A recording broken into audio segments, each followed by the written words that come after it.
now. Welcome, everybody. Happy Friday. It is the Friday edition of Burn It Down with Kim Brown. This is the safe space where we set oppression ablaze because we know that something can, will, and must better arise from the ashes. Once we burn down all this oppression, everybody, we can absolutely rebuild the society in a more equitable, just way that all of us can live our best human experiences out here. We don't have to be hungry. We don't have to be houseless. There's plenty to go around. But the problem is the society is built in a very fucked up way. So we have to rebuild the society to make sure that nobody's left behind, that we are all taken care of, because the earth is perfectly capable of doing that. It is capitalism that refuses to care. So we have to get capitalism, grab that bitch by the throat, and hold it under the bathtub water for at least 5 to 10 minutes. At least. Anyway, I hope you guys are having a good week. It has been a crazy week in a lot of ways for all of us, guys. We are still living through unprecedented times. So I just want you to know, if you are not feeling okay, that is all right. Do you know why? Because nobody is okay right now. And if anybody is telling you that they are just fine, that they are very unbothered by the current state of things, I would advise you to please stay away from that person, because that person could be a wee bit detached in a sociopathic way, because there's no way that everybody is perfectly fine the way that they were maybe back in 2019. No. New game, everybody. It's a new ball game out here, and we have to adjust and do the best we can. Let me say what's up to all my people who are in here checking in. I see you, Shirley. I see Patricia. I see Toby in here. Pookie Wood is in here. Lady Heloise is here. Of course, my brother Chuck Diesel is in here. My sis Big Teal is in here. We got Valley Girls. My niece is in here. Who else we got in here? Where's Alicia? Ursula Baptiste. Come through, Sistren.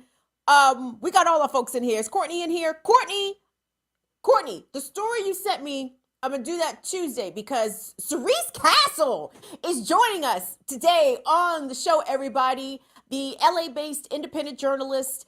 Cerise is a bad broad. She's a bad chick out here. I'm very excited to be speaking with her. We're going to talk about all things Los Angeles. And listen, I'm not from LA. You're probably not from LA. But it is very important that we know what is happening to our people in our communities, in cities big and large, all around this country. And Los Angeles, reach out. they got a lot of things going on in LA. Police is wilding in LA. The Los Angeles City Council is wilding in LA. Not to mention COVID is wilding in LA. So Cerise is going to be joining us here shortly, and we're going to have a very wide-ranging and extensive conversation about some of the stories that she's been covering out there in her hometown of Los Angeles, California. But before we get started, hey, what's up, Afra? BK in the house. What's up, Brooklyn? Come through. Brooklyn and Shaw. I don't know. I can't remember what DC neighborhood you from, Afra. Are you from Detroit Park? Where are you from? Of course, Courtney's in here. Courtney, like I said, yes. Thank you, darling. Oh, my God, Courtney. Did I reply to your email? Because I remember composing the reply, but I don't remember if I had said. The story is the young brother's name is Jason Walker in Fayetteville, North Carolina. I'm not going to talk about the story today. I'm going to talk about the story on Tuesday. But Courtney sent me this story. I had not heard about what was happening in North Carolina with this case of this young brother being shot and killed by an off-duty cop while the brother was outside of his own house. Courtney, I saw that shit and my blood pressure went. It just went pew, pew, pew. Oh my God, it was so terrible. Anna Hart, thank you so much for being here, sweetness. Renee, hey, Renee Johnson said minimum wage should be at least $25 an hour. And that's why Renee is always welcome over here at the Burn It Down with Kim Brown platform. Of course, Tasia. Hi, Tasia. And Franny France, Northern Witch is in here. Stoner Loner is in here. Damien is in here. I'm so very excited to see everybody. I love you guys so much. Even some new faces. So thank you so much. Hello, Mark S. Thank you so much for your continued support. Real quick, let me shout out to Derek L. who supported us on Cash App. Same going out to Heather, who supported us on Venmo, and our new patron. His name is Chris M. New patron on Patreon. So thank you all so much again for supporting the channel. I know it's after the holidays. That's why I'm not like asking y'all for money, because I know your kids ran your pockets over this holiday season. I'm aware of this. Some of y'all grandkids, yes, ran your pockets over the past holiday season. So tell you guys what, we are going to actually be announcing a fundraiser. We're not sure when yet. Maybe February, maybe late February into March, because we are independent media out here, guys.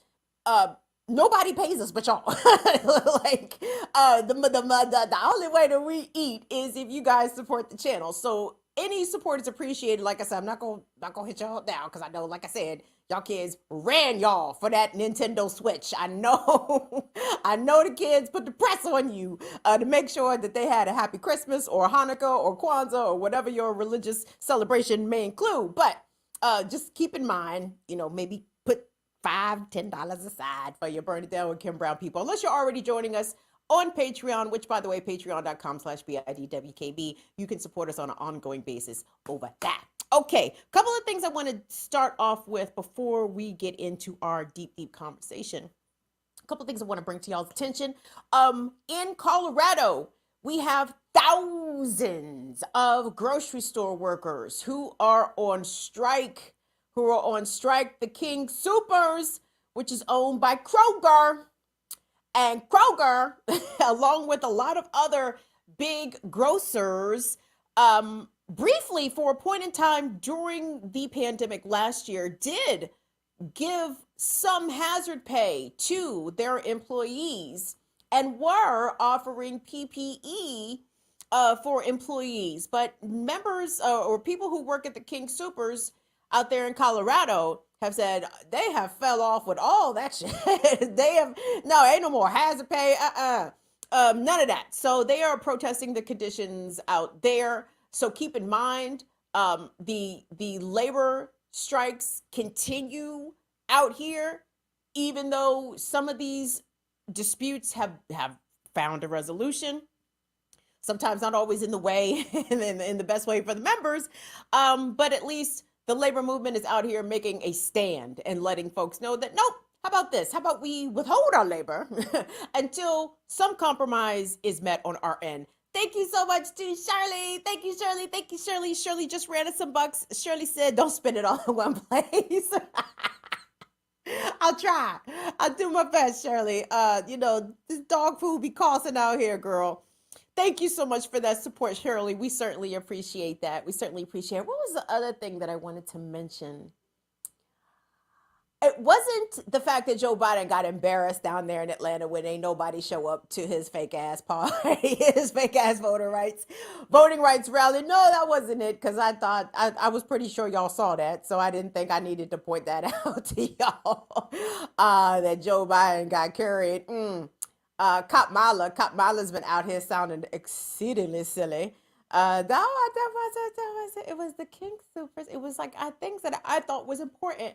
Who is in Chicago? Do we have any Chicago viewers? Because I'm pretty sure the Utes of Chicago, who was it? Fraudy Francais, or was that Northern Witch who sent me that? The Chirads group that I told you guys about Tuesday. The group of Chicago public school students who have now organized themselves into a group where their goal is to make the CPS system best work for them, right? But they are with the shits. And I'm pretty sure that they had a walkout today of class.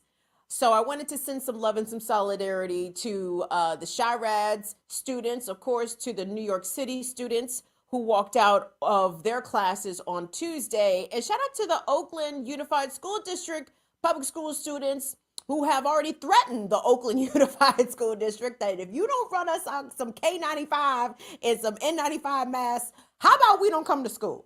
And who can really blame the kids the way that Omicron is marching through the Utes these days and really through our country? So anyway, I just wanted to drop those little nougats on y'all, those little nougats, some pearls of optimism, because since I was in such a grumptastic mood on Tuesday, the sky was falling, everything was bad, people suck, it was just terrible. But I wanted to come back, recentered my chakras and shit, to broadcast a little bit more positivity out here to the world. So I wanted to lead off some good news. We stand with the King Soopers grocery workers. Sorry about that. And we absolutely stand with the school children of this country who understand that in-person learning is not the safest environment for them. And they are here to tell any adults that is trying to pull the wool over their eyes that no, we are not going for that anyway. But guys, I'm very excited to introduce today's guest. We have guests. We have company. This is wonderful. And we got some cool company today too, guys. Please join me in welcoming back to Burn It Down with Kim Brown, investigative journalist Cerise Castle. Cerise is a LA-based journalist, and she has written a damning and extensive and comprehensive series of pieces on the Los Angeles Sheriff's Department and the number of gangs that exist in that agency. And Cerise has been on the show before. Cerise, I'm so very excited to have you back. Thank you so much for making some time. Thank you so much for having me back. It's great to be back with you. Yes, I'm very excited to have you here because LA has always been a really fascinating place of politics. I mean, beyond Hollywood, right? The Hollywood element notwithstanding, but politically, it's always been really interesting. Culturally, it's always been really interesting. And I really think that a lot of people don't get the perspective of the real LA. Even if you're watching local LA news, I don't think you get the real LA. So I'm very excited to have a true Angelino here on with us to sort of break down these issues, but outside of the lens of the mainstream, because as we know, local media outlets really in every cities in every town across this country really have a very myopic view of the news and don't really report it in ways I think that helps to benefit and inform the community. So I'm very glad to have you here with us, Cerise. So let's start with there's a couple topics, several topics we're going to get to, but the one I wanted to lead off with has to do with the fact that LAPD murders were up. Tell me if I get this right. Is it 157% from year over year, 2020 to 2021? Yes. If you could pop up A1 for me today. This tweet came from our good people over at People City Council. Shout out to the good bruv Richie Sergenko. People City Council tweeted this and said, "Are there any reporters out there that can ask Los Angeles Police Department why they don't list Valentina Orellana-Peralta in the official LAPD list of 2021 officer-involved shootings? LAPD killed 18 people last year, a 157% increase. What are they trying to hide?" So let's jump off there, Cerise, at this very statistical significant spike in so-called officer-involved shootings by the LAPD. And give me your thoughts about that and what your take is on the omission of the young lady, Valentina Orellana, who was the 14-year-old who was shot and killed by a Los Angeles Police Department officer at the Burlington Coat Factory just days before Christmas. Yeah, well, I think that this is unfortunately a growing trend in Los Angeles. Just between 2015 and 2021, we have seen an increase of so-called officer-involved shootings. What they should be called is where police shoot and often kill civilians without any sort of formal court proceeding, which is, for all intents and purposes, as far as I'm concerned, an extrajudicial killing. We've seen it increase year after year for the past 6 years, and LAPD really isn't taking any significant steps to curtail this stuff. In your introduction, one thing I want to mention, you sort of talked about how Los Angeles is known for Hollywood, and politics is sort of a second factor. But one interesting thing I've seen is the overlap between the entertainment world and our political world. Our city council member for the neighborhood that I believe Valentina's family was living in is Mitch O'Farrell. And he himself is a former actor who didn't really succeed and decided to run for city council. And the police officer who actually shot and killed Valentina is another failed actor that joined the police department after not getting parts for a few years.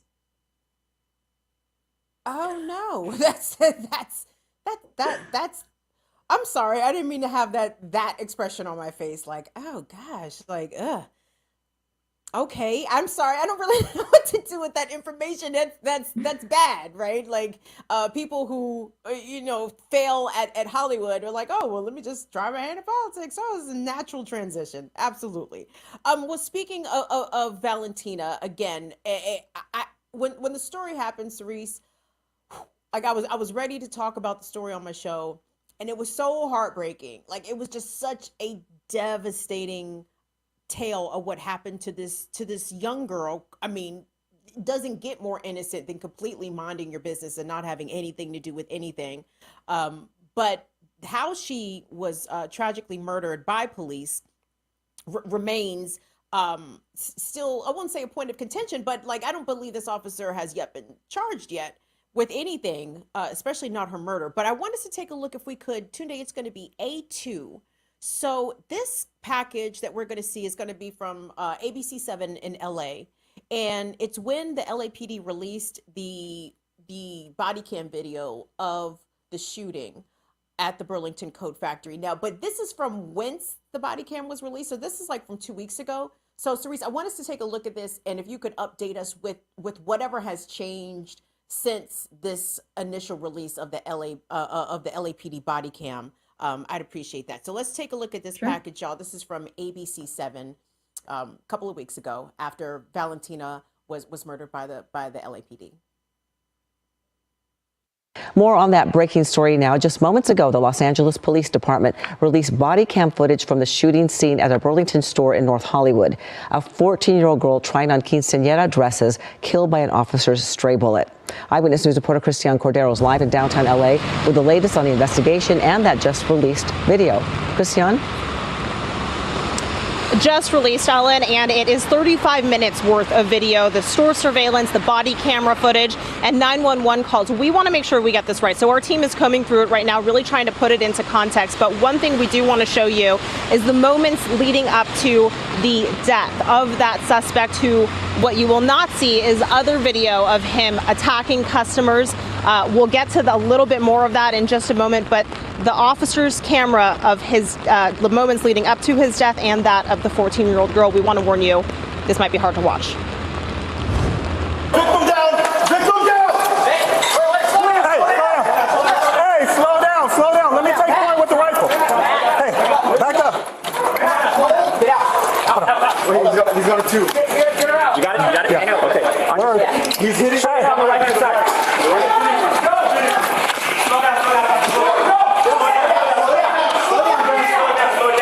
Hey, she's bleeding. She's bleeding. Hold on. I got her. Shots fired. The chaos here happened just before noon on Thursday. The LAPD responded to calls from the Burlington in North Hollywood. Officers say when they arrived, they went into the store, saw a man assaulting a woman with some kind of metal object that they've described similar to a chain bike lock.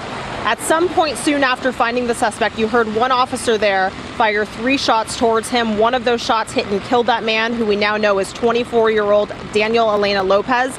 Another one of those shots went through the drywall past Lopez and hit 14-year-old Valentina Orellana-Peralta. She was in the fitting room trying on quinceañera dresses with her mom. Her mother was next to her when she died. Officers have not yet shared who the original victim was, the woman who was being assaulted, but we're told that she went to the hospital with injuries to her head, face, and hands. Now, hours after all of this happened Thursday night, I spoke one-on-one with LAPD Chief Michael Moore, who called this tragic and devastating for everyone involved. He was profoundly sorry for the young girl's life. I asked him about the weapon, specifically whether it fits protocol to shoot, considering the LAPD hasn't recovered a gun. Way too soon. I'm not going to speculate or make any type of judgment as to the officers' actions.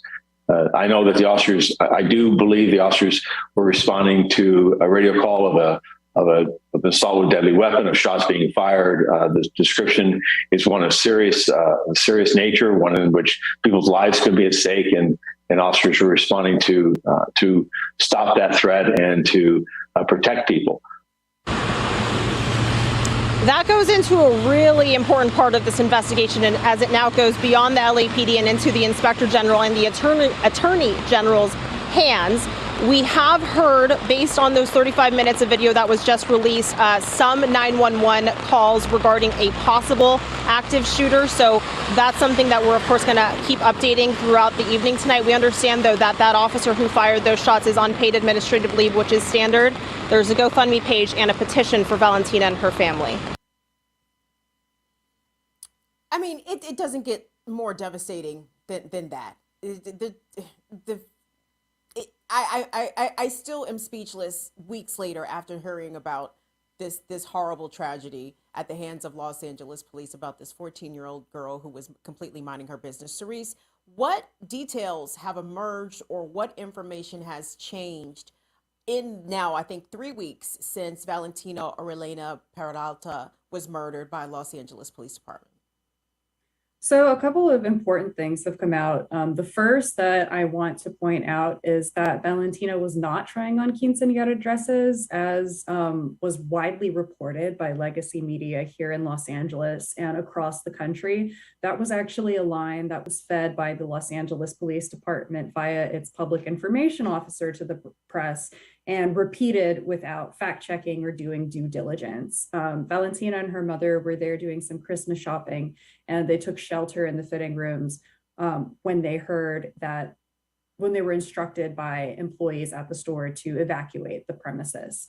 The family of Valentina were the ones that actually came out and corrected that narrative via their GoFundMe.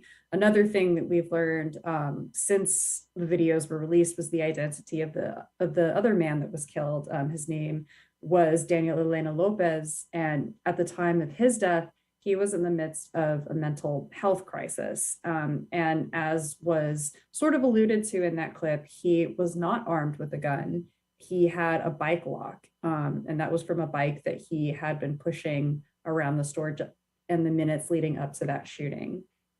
One important thing that did come out with that body-worn footage was the identity of the officer who killed these people. His name is Officer William Dorsey Jones Jr.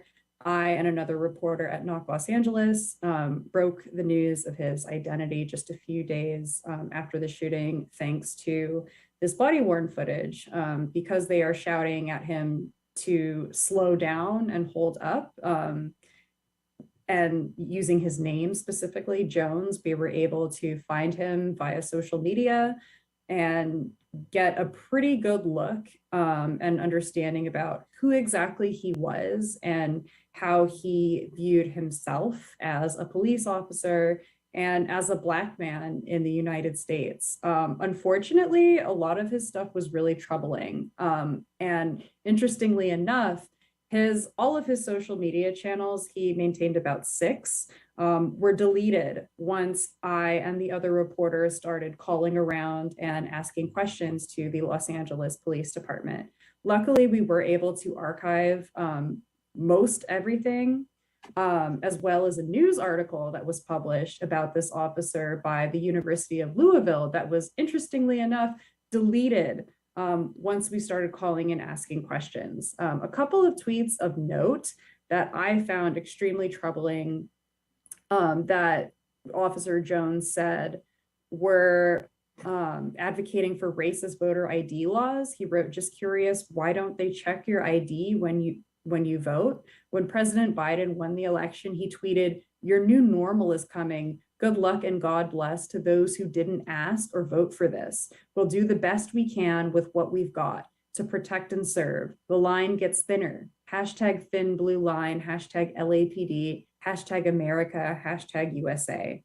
He also went on to advocate for officers that shot and killed unarmed civilians in 3 different jurisdictions in Southern California leading up to this shooting.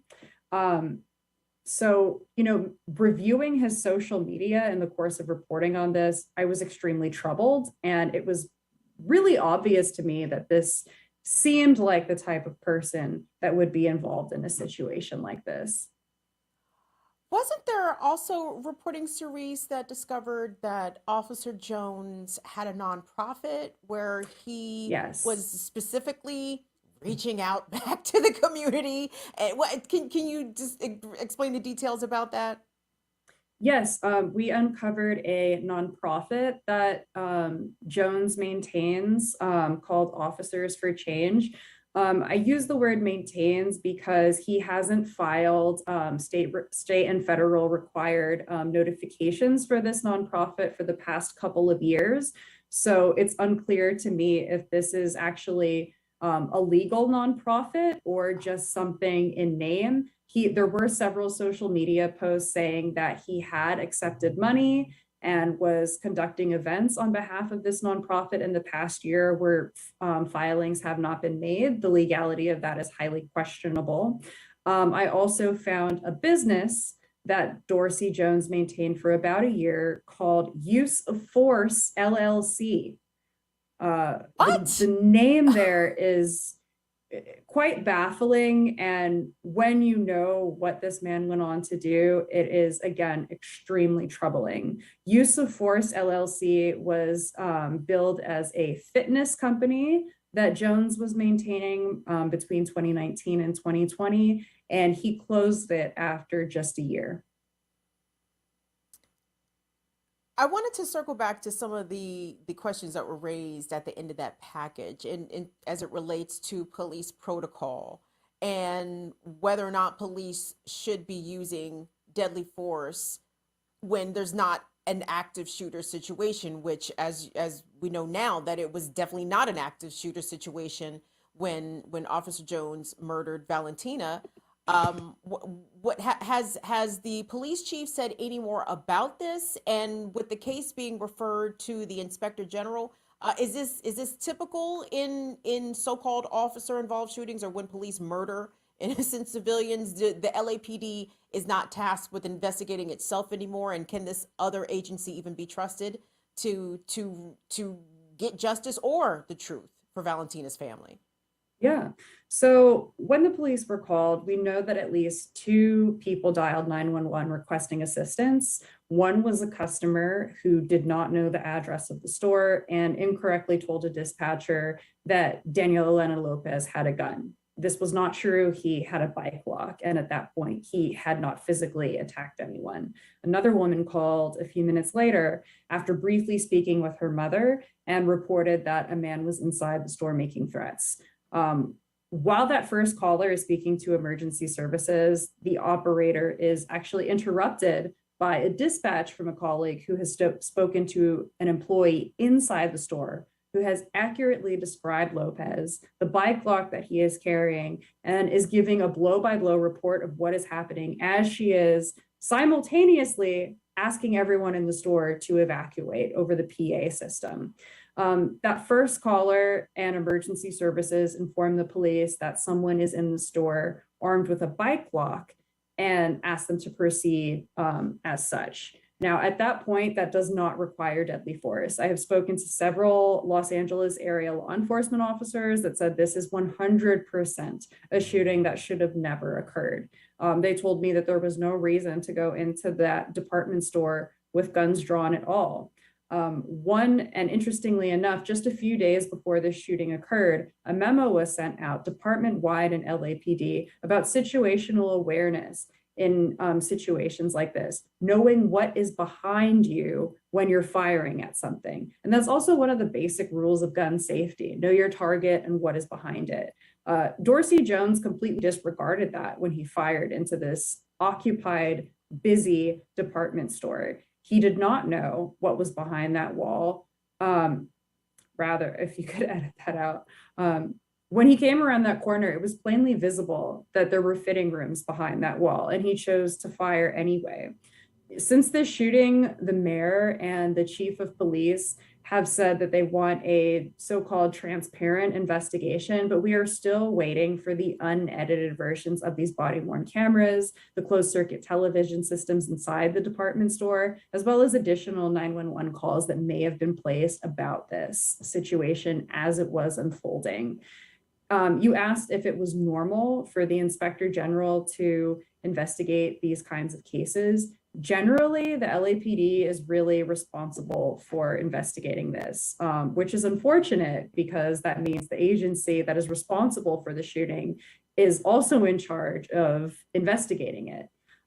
Luckily, the State Attorney General has stepped in and has stated that his office will be investigating the shooting, as well as the Office of the Inspector General here in Los Angeles County.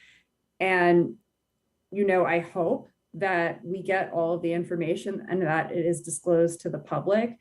But generally, when these things happen, it is a very slow moving process, and it will be several weeks, if not months, before we hear something. Cerise, I can appreciate your broadcaster background because you said edit this out, and I apologize if I didn't make it clear that we're alive, dear. But you are I'm doing so sorry. brilliantly. You have nothing to apologize for, but just so I don't want you to be surprised, like, oh, I didn't know I was live. Oh no, it's okay. But I'm okay, live. good. I make mistakes. I'm human. Thank you. Of course you do. You are doing magnificently with your reporting. You're very smooth. I can tell that you are a trained journalist and broadcaster out here, and it comes across extremely well. But I wanted to touch a couple of things. So, Officer Jones, I'm assuming, is on administrative leave pending this investigation. What does that usually look like? What does that mean for an LAPD officer to be on administrative leave while a murder investigation basically is happening? Things that can probably take many, many months. This person is probably entitled to their full salary and benefits while they are on paid vacation for murdering a member of the public. Yes, he is. Officer Jones at this point in time is on administrative leave, and as you guessed, yes, he is still receiving his full paycheck from the comfort of his home while he is investigated for shooting and killing a 14-year-old child and a man in the midst of a mental health crisis. And this is not the only teen girl that police officers in the Los Angeles area killed in 2021. Cerise, there was a case of an 18-year-old young mother who was shot and killed, I believe, by a school resource officer or an officer who was on duty at the school in Long Beach. Could you give us some details about what happened? I believe the young woman's name was it Mona? Yes, Rodriguez? That was Mona Rodriguez. She was killed by a school resource officer of the Long Beach school system. That officer was actually charged with, I believe it was second-degree murder, I believe, or manslaughter. You'll have to fact check me on that one, but he was charged. And I want to note that it's extremely rare for an officer in Los Angeles County to be charged with anything criminal regarding an on-duty shooting. Recently, we saw Luke Liu, who was the first officer in, if you can believe this, over 20 years to be charged criminally for an on-duty shooting. He just went on trial last year. It wrapped up in 2021, and he was actually acquitted. It's really, striking that he was acquitted for this. Our district attorney at that time who filed on him was Jackie Lacey, who famously did not file on officers in a number of very troubling shootings that have since been settled with Los Angeles County for millions of dollars. This shooting she chose to file on, and she wrote that in a memo that it was completely out of policy, and I believe she even used the word disturbing. However, Mr. Liu was acquitted by a jury in late 2021 and really did not see any, significant discipline in the criminal court system for these actions. He was fired from his job, but he is free to become a police officer in any other district if he would so choose. I wanted to circle back momentarily to Valentina's murder, the 14-year-old who was murdered by police at the Burlington Coat Factory. just days before Christmas. Tunde, let's cue up A3, because I mean, you mentioned that a lot of times these officers are seldom charged criminally, but usually civil suits are paid out by the millions. And obviously, we don't know what the outcome is going to be with this investigation into Valentina Orellana-Peralta's murder. But chances are her family is going to get some sort of settlement. They are now being represented by famed attorney Ben Crump and a number of other local Los Angeles lawyers. And in this press conference that they held in the days after Valentina was murdered, for one, I had the clip of Valentina's father, Juan Pablo, speaking, and honestly, it was so heartbreaking. I couldn't even. I cried while watching it, and he spoke it entirely in Spanish, and my Spanish is not great at all. But I just the grief and the heartbrokenness was palpable, and I'm not going to put y'all through that because it was exceedingly sad. But I want us to get the translation, the English translation from one of their LA-based attorneys. I believe her last name is Campos. So if we could take a listen to one of the attorneys representing the family of Valentina Orellana-Peralta speaking to the members of the press about how the LAPD murdered their daughter. Let's take a listen. Mr. Juan P. is devastated by the loss of his daughter. When he was phoned by his wife and informed on the 23rd that his daughter was shot and killed while they were shopping at the shopping center, he was in shock. And to find out later that it was the bullet of a police officer is the devastating.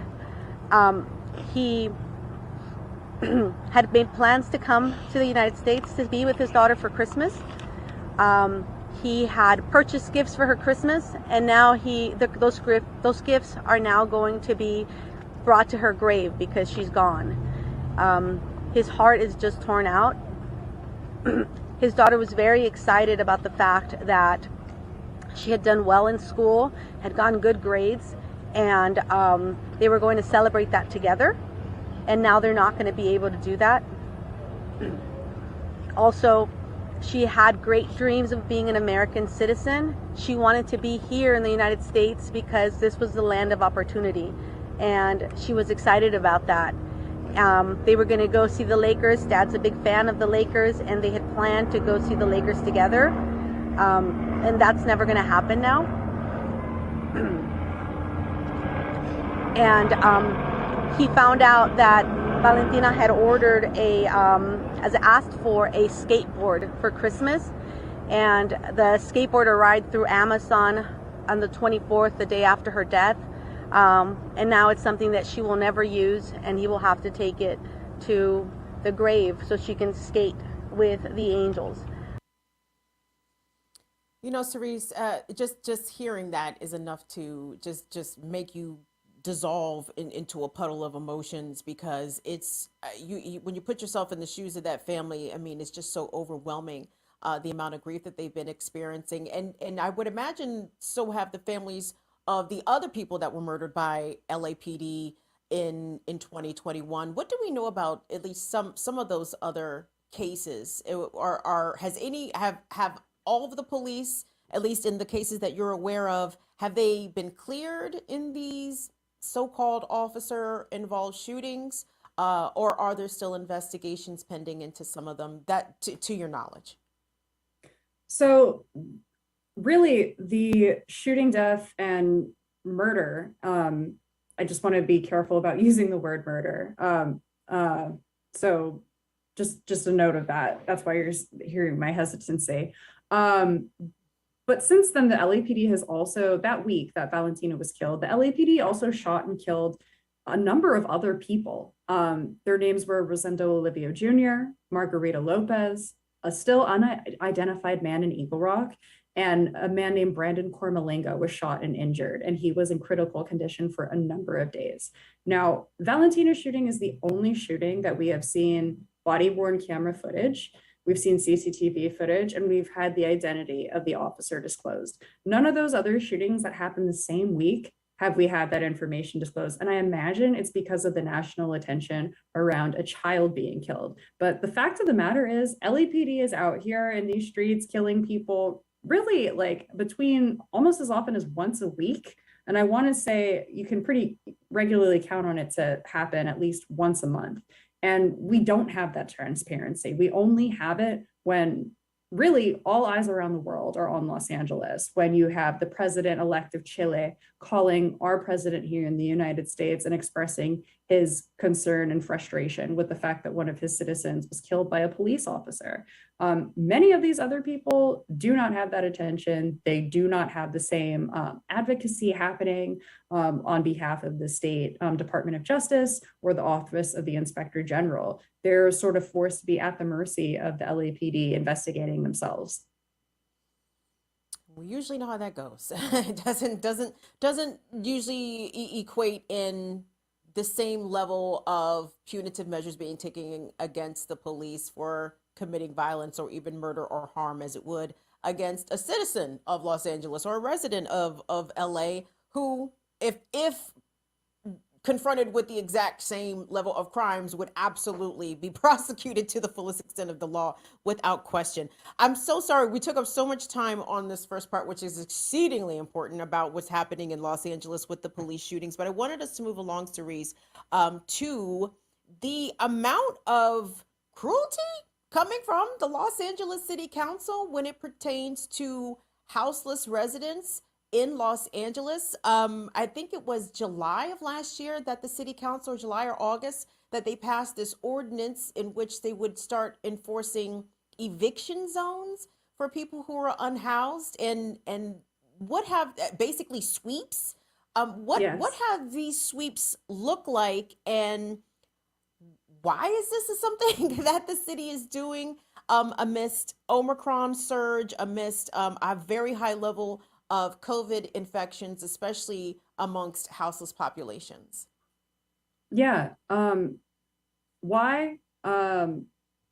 Unfortunately, it seems that this approach to homelessness has become the new normal for us here in Los Angeles, which is really interesting to look at it because just 5 years ago, we were able to pass two incredibly huge, impactful, significant motions that dealt with billions of dollars directed towards homelessness. I'm talking, of course, about Measure H and Triple H, which dedicated about $10 billion over a period of 10 years to be pushed towards housing for homelessness, services for the unhoused, and caseworkers, all of that sort of thing. And just 5 years after we pushed this, we are now electing and advocating for people in our city council that have a completely different approach, that their approach is punishing the unhoused and criminalizing them. The motion that you're talking about, 4118, essentially how it works is it allows for so-called special enforcement zones throughout the city of Los Angeles at the district city council members' discretion. And in these special enforcement zones, it is not permitted to sit, sleep, or lie. So, and that leaves a lot up to interpretation, right? So if I'm a high school student walking in a special enforcement zone, which is generally around a school, a library, or other so-called sensitive areas, and I choose to, sit down with my books and study for a few minutes, I'm technically in violation of that motion, and LAPD could come down and arrest me and take me off to jail for sitting down with my books and studying. So this is a very unusual, cruel motion that we've seen passed. And it's had the support of a number of city council members.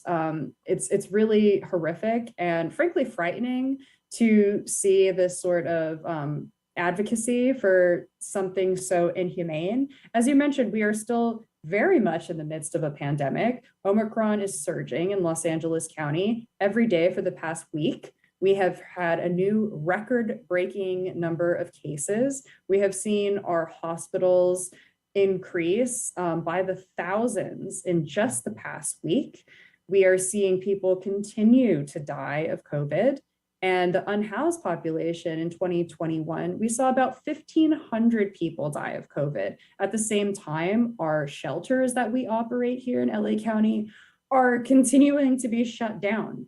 We only have 3 shelters operating for the unhoused right now, and we are in winter. Did you know, Kim, that more people in Los Angeles that are unhoused die of hypothermia than in New York and San Francisco combined? I did not know that. Yeah, and and another part of that, which is so horrific, is the city council was given an unlimited amount of dollars by FEMA to house all of our unhoused people temporarily in hotels throughout the Los Angeles County area. FEMA told them, go ahead, we will pay for it. Don't worry about paying it back. We'll take care of it. And the city council has continued to say, no, we are not going to do that. Instead, what we're going to do is criminalize these people and force them out of places where they have been taking shelter from this virus. Was that Operation Turnkey? Was that the name of that endeavor, trying to at least find hotel housing, temporary housing for people who were unhoused on the streets? That with the FEMA So as money, I understand it, Operation Roomkey started as something by the state, and this is something that FEMA seized on and said, yes, like we'll help this happen, and we'll throw an unlimited amount of dollars toward it to make sure everyone has a safe place to take shelter. And our city council has continued to say no and not take advantage of that. Cerise, you said they criminalized sitting. What? Yes. It's illegal to sit in Mhm. LA. I Yes. mean, unreal. And this is a sunny place. You would like to sit down in the outdoors, I would imagine, in Southern California. Imagine being cited for just sitting. Unbelievable. Tunde, if you could pop up B1, and then I'm gonna go to like B2 and B3, relatively succinct succession there. This tweet, Cerise, I'm about to pop up here is from the City Hall reporter for the LA Times, and I think this was this week. This was recent. You see what kind of crack reporter I am, right? I'm like, oh, it was by this is some tweet by some guy on this day. No, but this is the LA Times City Hall reporter. And they tweeted that the Los Angeles City Council voted this morning to add 58 more anti-encampment zones to the city over the opposition of homeless advocates from downtown, from Venice, and elsewhere. The vote was 11-2 with Mike, is it Bonin? Bonin, thank you. Mike Bonin and Nithya Rahman opposed. So the majority of the city council voted to add nearly 60 more anti-encampment zones. I would imagine bringing the grand total to a pretty big chunk of the city where houseless people are specifically targeted for enforcement. If we could pop up B2 Tunde, this is a tweet coming from, I think this is Street Watch LA, and it sort of details and outlines what you just shared with us about the high number of COVID cases. We're looking at 40,000 daily COVID cases in LA, no quarantine or isolation beds, outbreaks in nearly all congregate settings and shelters. Yet many of our electeds are still proceeding with displacing dangerous Care Plus sweeps. And these sweeps, Cerise, I've seen videos of them. I know Richie Sergenko and People City Council had posted some sweeps down at the Venice Beach, and the cops were coming at the unhoused people like with shotguns.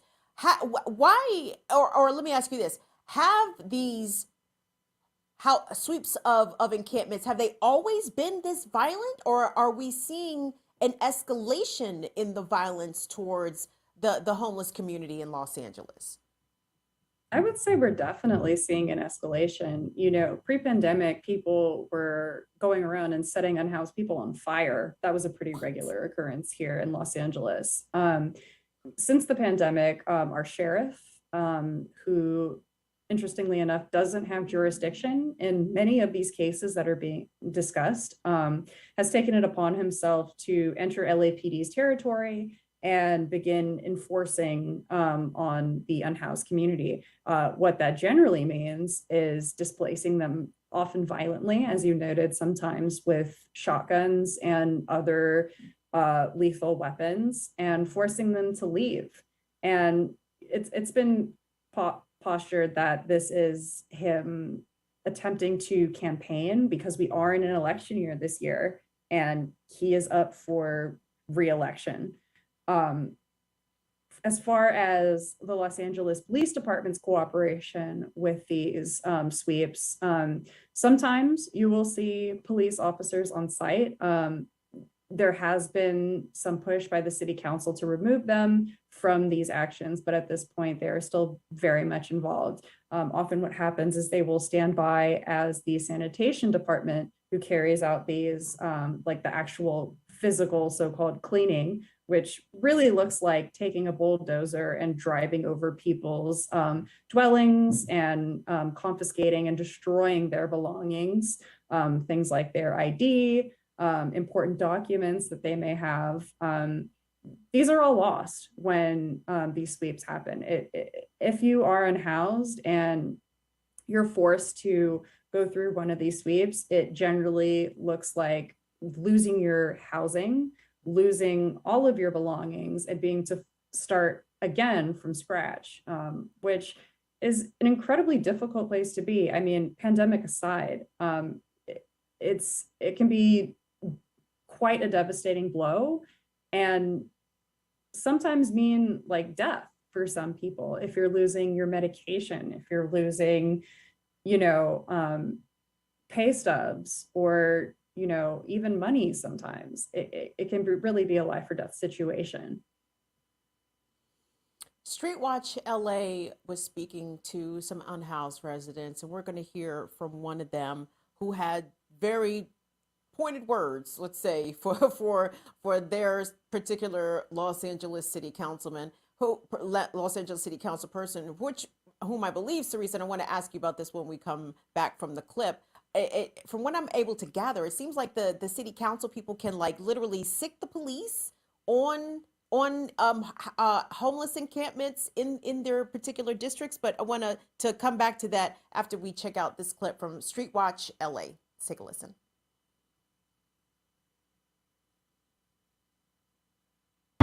One of the guys from sanitation, and he said something about that they might be coming back this afternoon and making us move this afternoon. But I told him, no, I'm sorry, but that's not going to happen. You guys are starting to act like, it's a wonderful day when we got a fucking virus that's roaming our city and state.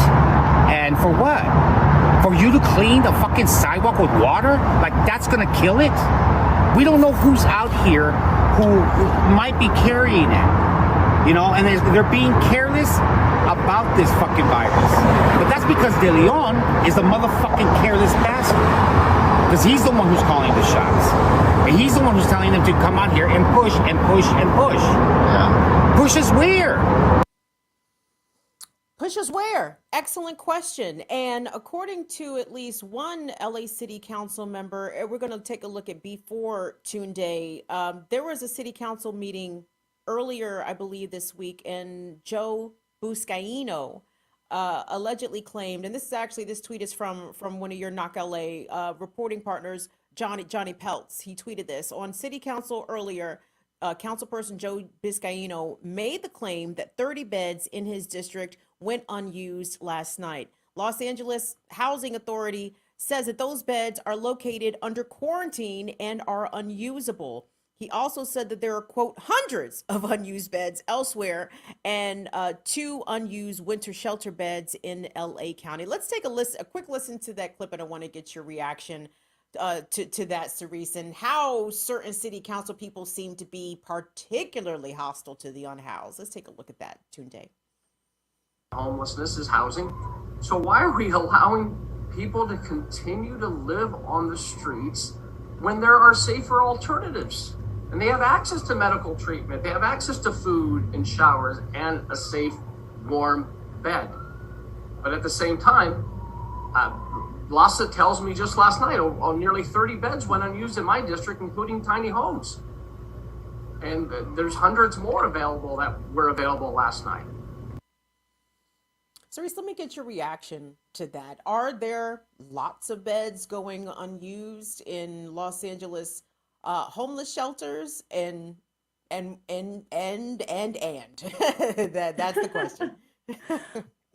Yeah, I mean, that's a great clip. That clip is a great example of how certain members of our city council love to distort facts. I guess it's technically true that those beds are going unused, but that's because they're under quarantine because there was a massive outbreak of coronavirus at those shelters and they were forced to be shut down. We don't want to stick people that are in, highly vulnerable medical situations from, being forced to live on the street into a place where they will very, very, very, very likely pick up coronavirus and have a really bad go of it because of pre-existing conditions.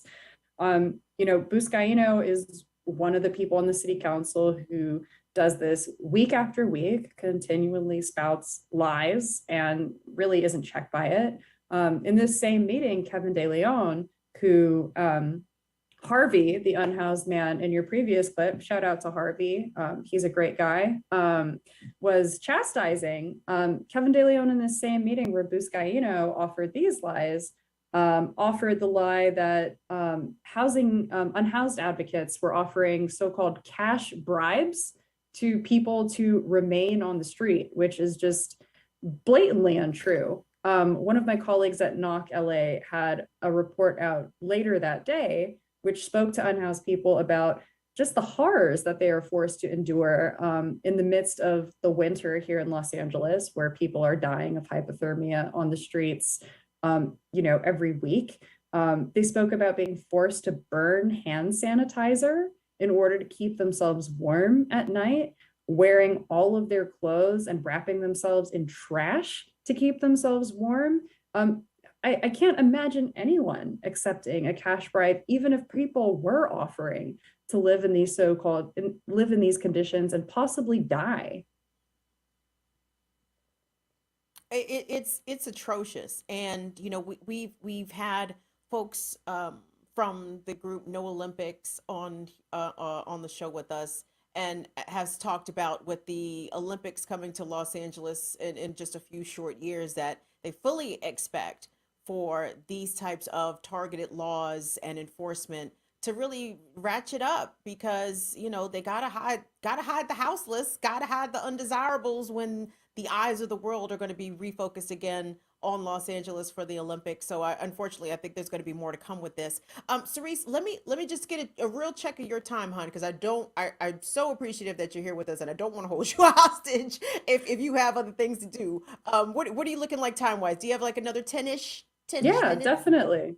Awesome, Yeah, because I also want to add to that statement about the Olympics. There's a history for that. I mean, that's what you're talking about, that targeted, disappearing of the unhoused. That's what we saw in the 80s when the Olympics came to Los Angeles. So it has happened before. The infrastructure is there, and I am very much expecting to see it happen again.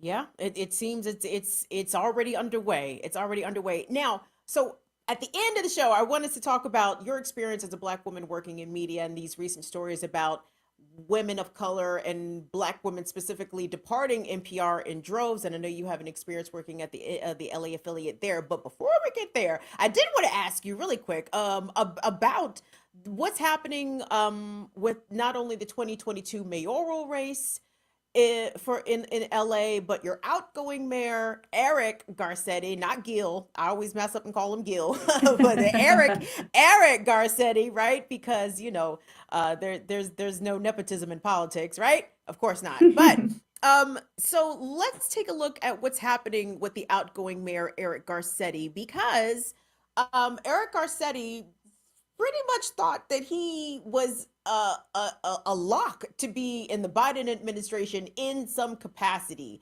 And a lot of the activists and organizations in Los Angeles were like, hell no, and really putting pressure on the Biden administration not to tap Garcetti to be part of any cabinet position specifically. But as the Biden folks did with Rahm Emanuel, a notoriously racist mayor, former mayor of Chicago, it seems as though Joe Biden's going to find a place for Eric no matter what.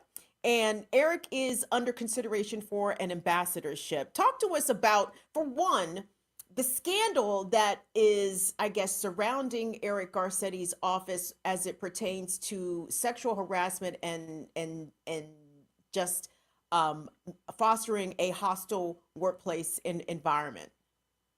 Definitely. So for years, one of the closest people in both Mayor Eric Garcetti and his wife, Amy Wakeland's circle, has been Rick Jacobs, who is a Democratic strategist and go-to person for many campaigns out here in the Southern California area.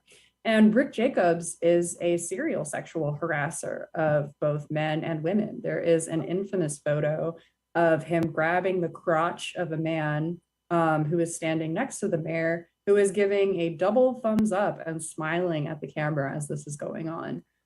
Naomi Seligman, who was in communications for a number of years with Garcetti's team and very much on the inner circle, has come out as a whistleblower of this serial sexual harassment that she both witnessed in the office at the hands of Rick Jacobs and unfortunately was subjected to herself for a number of years. This was systemically covered up by Garcetti's team. One person of note that your viewers may be familiar with is Chief of Staff Ana Guerrero, who was suspended actually last year because the Los Angeles Times uncovered a secret Facebook group that she maintained where she was disparaging a number of city council members and upper level people that worked in various departments throughout the city. So there is a really toxic culture inside the mayor's office, to put it lightly. We are talking about bullying, we are talking about racism, and we are talking about sexual harassment. While a number of people have come forward to blow the whistle and say that, yes, the mayor knew, yes, the mayor covered it up and took an active role in doing so, he has continued to sail through this nomination process. And just yesterday, he passed a vote by the Senate Foreign Relations Committee. Yes, I saw some reporting there from Alyssa Walker, who is an LA-based journalist. If you could pop up C1 Tunde, because apparently Garcetti was asked by at least one senator, Jeanne Shaheen, about the sex scandal. Let me read to you the text of the tweet.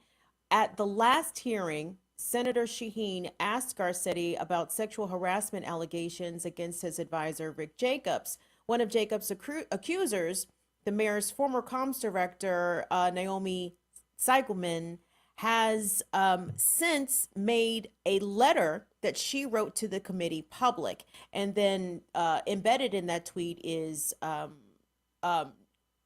Naomi's tweet, where she includes a link to the letter that her attorneys, it's going to be C2 today. We could just roll to the next one. My attorney sent this letter to the Senate Foreign Relations Committee detailing the ways in which Eric Garcetti and his staff witnessed, tolerated, enabled, and in our experience were untruthful under oath about rampant sexual harassment and abuse in the mayor's office.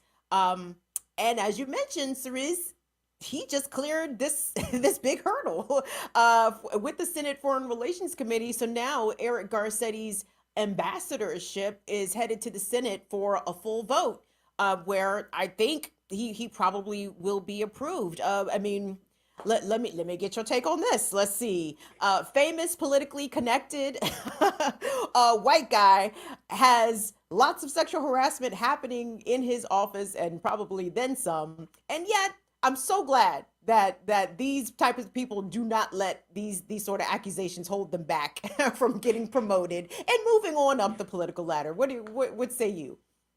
Yeah, I mean, you're 100% right. There's a book that I'm actually reading about this. I think it's called The Dangers of White Mediocrity. But yeah, it's really troubling to see. And as an Angelino, I am disgusted with this process. It's really troubling to me that, you know, at the same time, we have the president-elect of a country calling our president and saying to him that he is concerned about the performance of not just our police department, but our mayor. That same mayor is being propped up by the president for going out into the world and being an ambassador of our country. It's mind-boggling.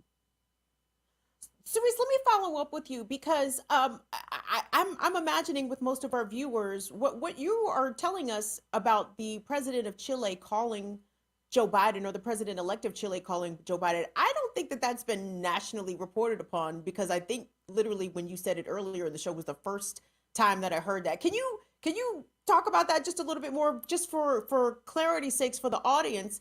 The 14-year-old who was murdered by LAPD in the Burlington Coat Factory dressing room, Valentina Orellana-Peralta, is a Chilean national, and she had only recently immigrated to the U.S. So that's why Chile specifically is being referenced.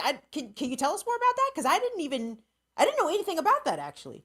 Yes, definitely. After the shooting occurred, the president-elect of Chile called Joe Biden and spoke to him about this incident. The president congratulated the president-elect of Chile about winning the election, and the president-elect responded that he was concerned and, really upset, frankly, about the shooting death of one of his country people at a mall in the United States by a police officer. And all of this is happening outside of a court of law. This is a child who was not a suspect in anything. Not that we should be killing our suspects anyway. Just killed in a matter of seconds by a police officer. I've spoken to people on the team of the president-elect of Chile, and they've told me that, yes, this is something that they are continuing to speak to the American government about. And if they do not feel that sufficient action is taken, they will escalate it to the next level. Good. That's wonderful. I would love to see the country actually put sanctions on us, right? On the United States, or have some sort of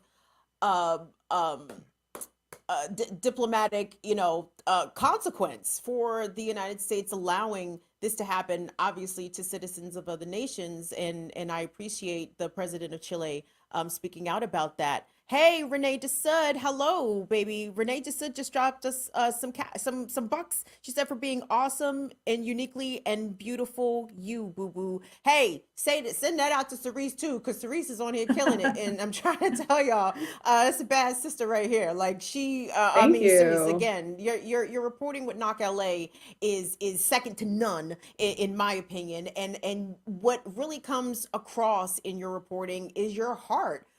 Like, these are issues that matter to you because they affect your community. They affect where you are from and your neighbors and your family members and your friends. And that definitely comes across. And I wanted to talk, if we could, about your experience as a Black woman working in media. And you tweeted somewhat recently, hold on, let me go back to my doc here, about your experience working at the NPR affiliate in Los Angeles, KCRW, which of course is very well known for a variety of programming and reporting, etc. And this week, or rather this year, January, has had a number of stories come out specifically about NPR, and these stories have noted the exodus of Black talent, specifically Black women, women of color, Latinx women. And you shared a tweet about your experience there. You, if you could pop up D1 for me, Tunde. This is from your Twitter feed, Cerise Castle. It says, KCRW is moving forward with denying any of the things that I and other employees of color experienced at the station. And then you quote tweeted yourself, where you included your screenshots of your resignation letter to when you quit KCRW. And I can appreciate that, because as someone who has also quit a lot of jobs, I appreciate the quitters. I'm here for quitting, okay? Like, you can't fire me, I quit. That's me. And I appreciate that from you. But I wanted to read a brief excerpt, if I could, from the letter that you posted on Twitter regarding your resignation from KCRW. You said, this is an excerpt, but you applauded, your colleagues, and how much you enjoyed working there, how it was a privilege when you initially got hired, because this is the station that you grew up listening to. But you said, my time at KCRW has been marked by microaggressions, gaslighting, and blatant racism, starting when I was physically prevented from entering the building multiple times within my first month of employment. Each of those instances were accompanied by the comment that I didn't look like I was someone who worked at KCRW. And ironically, I've also been, I'm sorry, my eyes are watering. I've also been someone, I've also been consistently confused with Tyler Boudreaux, who is another Black woman who has been with the station and the company for several years. That has got to be a very, for one, that was very courageous of you to share that, Cerise, because I feel as though a lot of times as Black women, we don't share our stories of racism on the job, of misogynoir on the job. Why? Because you want to get another job and you don't want to bash the old job, because then the new job might think, oh, she's a problem, or she's difficult, or she's this and she's that. So I appreciate you so much being transparent and authentic with your experience, because that's your experience. Like, I don't care if people take it as whatever, that you are entitled to say what happened to you, and do that honestly. And the station did respond, did they not? KCRW, after you detailed this experience on the LA podcast, they were like, well, wait a second, we didn't get a chance to comment. It's like, what can you comment about this? She is telling how you all treated her, and I guess you want to rebut that, KCRW. Talk to me about what this has been like, this whole experience. We're going from a mainstream outlet to an independent outlet like Knock LA, and why, in your opinion, not only are women of color and Black women departing NPR, but media newsrooms across this country are extremely white, extremely male, and there's not a lot of diversity. There's not a lot of people that look like you and me, and the people that do look like you and me get ran out of there after a certain amount of time. So, Cerise, if you're comfortable, can you talk to me about? I guess if you want to elaborate specifically about your experience at KCRW, you can. But generally, what are your takeaways as a Black woman working in media and reporting on the kinds of stories that matter to you? Yeah, I mean, for the most part, the stories that mattered to me were not stories that any of the legacy media associations that I worked at prior to now were really interested in doing. I really made a name for myself by writing a 15-part series about deputy gangs in the Los Angeles County Sheriff's Department, which was published by an independent community alternative, very much for the most part, news source called Knock LA, which is where I write most of my stories now.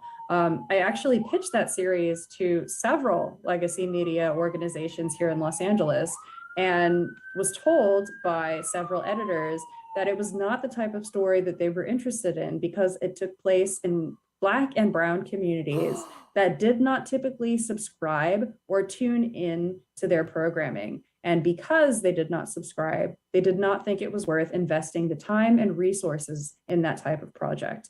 And that really is my experience, you know, as a journalist up to this point. I have been forced to explain the importance of the effect, not even just the importance, but first define what Jim Crow was for my boss, and explain the legacy of Jim Crow and why we should still be talking about these things. You know, at KCRW, one of my managers said that systemic racism and structural racism wasn't real. And, you know, Kim, I'm sure you've experienced these things just as much as I have. I mean, these are things that I heard, you know, on a daily basis working in legacy newsrooms. And I really just got sick of it. I got sick of the gaslighting. I got sick of the racism. And I wanted to go somewhere where my ideas and my identities would be appreciated and not treated, you know, as a liability. It was, I'd rather be somewhere where it's seen as a value, and something that should be nurtured and appreciated. Yeah, I mean, leaving KCRW was the best thing I ever did. And you said that so often as Black women, we are, you know, trained and sort of like brainwashed to not talk about these things because we'll be branded a problem and someone that is not an asset to a company. But I've got to tell you, and all of your viewers, that speaking up about this was literally the best thing that ever happened for my career. I think they tell us that to keep us quiet so they can keep up with the bullshit. But ever since posting that letter, I have received a deluge of job offers. I hear from a new editor, I want to say once a month, asking me, will you please come write for us, even on a freelance basis? We would love to have you. We think your work is so valuable and so smart and not being done anywhere else. Please come, and thank you so much for calling out that toxic culture at KCRW. So please, if you're a Black woman that is experiencing toxic shit in your workplace, blow them up. I mean, it's only been done good things for me. And I really think it'll do good things for you too. They just tell you that so they can't get called out. I agree with you, and I hadn't even really considered that, because I just always sort of viewed the negative of speaking out about your experiences, like people are going to judge, or they're going to say, no, actually you were the problem. But okay, you sort of inspired me perhaps to speak more openly about some of my past employment experiences. And speaking of past employment experiences, I mean, not to, well, yeah, I guess we can drop some elbows on NPR here for a second. Tunde, if you could pull up, I think it's the Washington Post piece. So early January, there was a piece in the Post that talked about how NPR was losing some of its Black and Latino hosts. Now, I used to be an avid NPR listener. I don't listen to NPR much anymore for reasons, but I was surprised to hear that Audie Cornish was leaving. And then when I read the Post piece, when I read that Audie Cornish got on the radio and said, I'm done Friday, I was like, oh, well, then they must have pissed her off. I mean, I'm projecting here. I don't know any of this for a fact, but in the sense that when it's usually a short, well, listen, I'm done. But you can, you hear another sister speak and you understand what she's saying, right? Exactly. Yes. I mean, that's how I took it, right? That's exactly how I took it. Like Audie Cornish got on the radio Monday and said, I'm done Friday. I'm like, oh, y'all really made her mad, huh? And there's reasons for this. None that I think that we're actually getting an accurate picture on, but NPR in response, if you could pop up the NPR piece there, Tunde, as well. NPR acknowledged that they were getting reamed, if even by some of their own people. I think it was Ari Shapiro who made the quote that NPR was hemorrhaging talent from marginalized communities. NPR felt compelled to put out a piece about this, and let me read a tiny part of this. So they said, quote, interviews with 12 people with direct knowledge of recent developments, including NPR hosts and executives, suggest that NPR indeed struggles to retain high-profile journalists of color. Hosts have complained to the network's leadership of pay disparities along racial and gender lines. Some say the network does not keep its promises and makes contract negotiations unnecessarily contentious and have the network's full support. And do not have the network's full support. But, and they put this, they say, yet the interviews also yield a more complex picture that broadcast news shows no longer hold uniform allure. So I guess, Cerise, the response from NPR is like, oh, you know, there's so much Black talent out there. They're not really applying to be NPR hosts. You know, they want to host YouTube channel shows. No one wants to sit in the NPR All Things Considered chair. No. You mentioned ridiculous. It's ridiculous. If you feel comfortable, because you mentioned that you sat for a documentary kind of talking about this issue, what are your thoughts? Yeah, I mean, you mentioned that piece that NPR put out about this. I found a tweet from, I believe she is the head of communications for NPR, sort of speaking about Audie Cornish.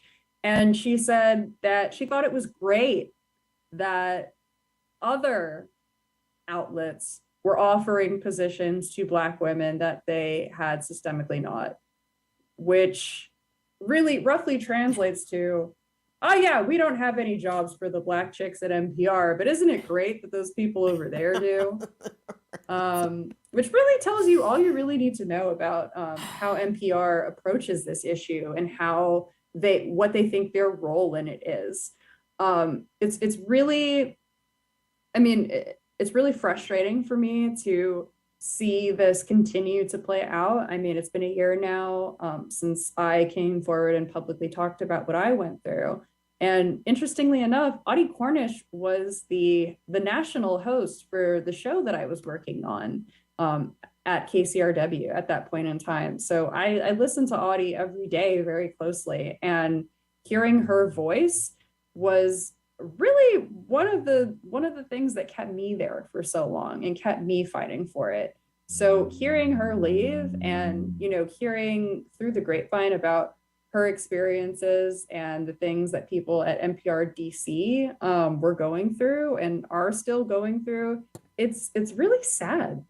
And it's really, I wish I could think of a word to express something beyond heartbreak, because as you said, this is an organization that I grew up listening to and that inspired me to get into this field. And the reality of participating in it as an adult is it's so depressing. It's really depressing. Never meet your heroes, Cerise, because they will disappoint you every time, right? Yes. You're like, man, I wanted to meet Dwayne "The Rock" Johnson, and he was a big jerk. I'm just saying, I'm projecting that upon The Rock. I've never met The Rock. They say The Rock is a really nice guy. But anyway, I understand completely where you're coming from. But he did advocate for you know, those 18-hour work days in the midst of the IATSE strike. So we can give him a little side eye. Yeah, that's right. Yes, we can. We absolutely should for that. Dwayne makes $40 million a film, and he mad that the person rigging the lights gets a long lunch because of a long day. So yes, we have to absolutely hold these more famous, powerful people accountable for their misguided views. But Cerise, I certainly appreciate. I'm so sorry to have kept you for so long. This has been great. It's always great talking to you, Kim. Hey, you are wonderful. I mean, you are a repository of so much, and I am a tremendous fan of your reporting. I really think that you are. I mean, and I don't mean to be trite, and I'm not trying to sound trite when I say that, but you're the Ida B. No, you are the 21st century Ida B. Wells. Like you are courageous, honey, because you are holding I'm gonna cry. real accountability to people that are in power. I mean, girl, you are reporting on the Los Angeles Sheriff's Department. They are a gang. Did you know that? Did you know that there's a bunch of gangs in the Los Angeles Sheriff's Department, and you are reporting upon them? So what you do is extremely courageous. It is invaluable, and I'm honored to know you. I'm so glad that you have been a guest on this program. That is, you have classed up this joint quite a bit by your presence, and I seriously, I could lay platitudes upon you really for the next 25 minutes very easily. But you guys, independent investigative journalist Cerise Castle, please check out her work at knock-la.com. Is that the correct web address? That's it. Woo! Yeah. Check There out it her is. stuff at Knock LA. Cerise is second to none out here as a journalist, as a reporter, and she is not scared. Most importantly, she is not scared. But thank you so much for your time today, dear. Thank you. I'm really appreciative, grateful.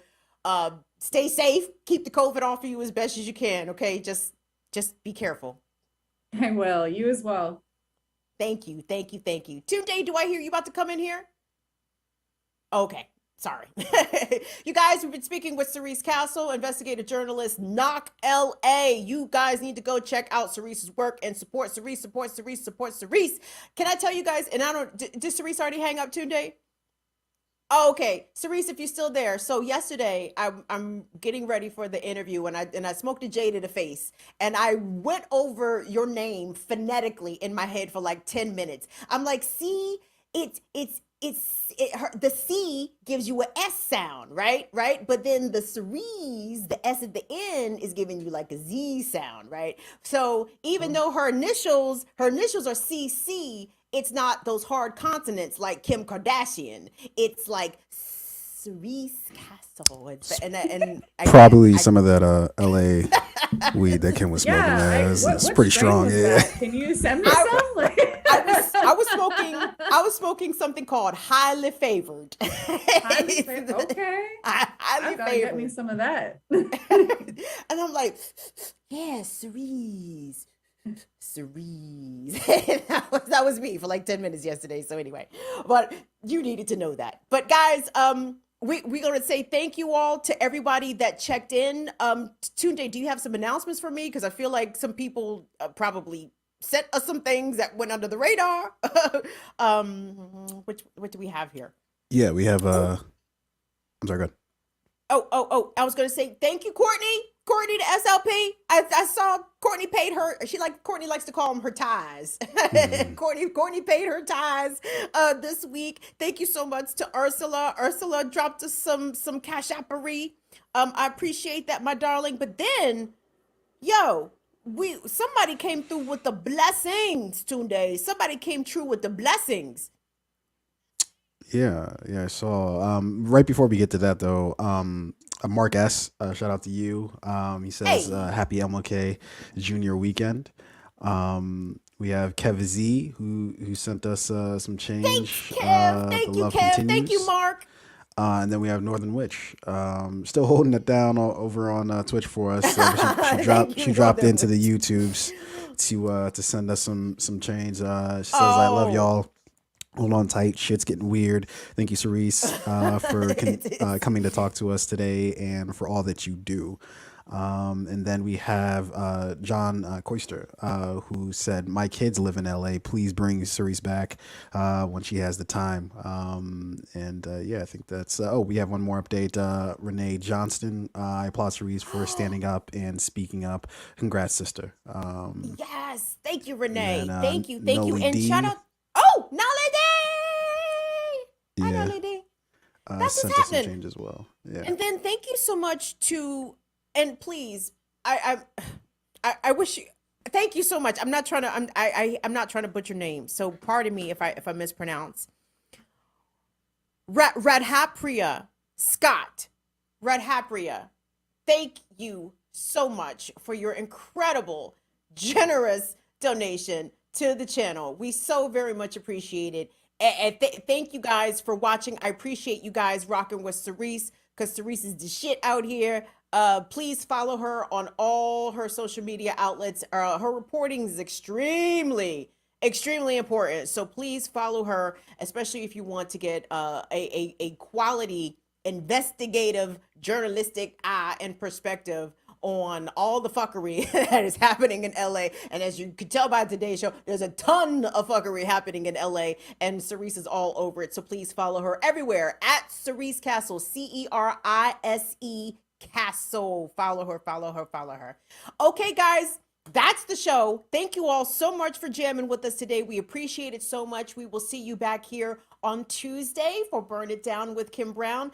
Again, guys, Omicron is out here jumping on people. Please do what you need to do to please take your precautions and be safe. On behalf of Tunde and Male, see y'all later. Bye-bye. Love you, Fire Fam.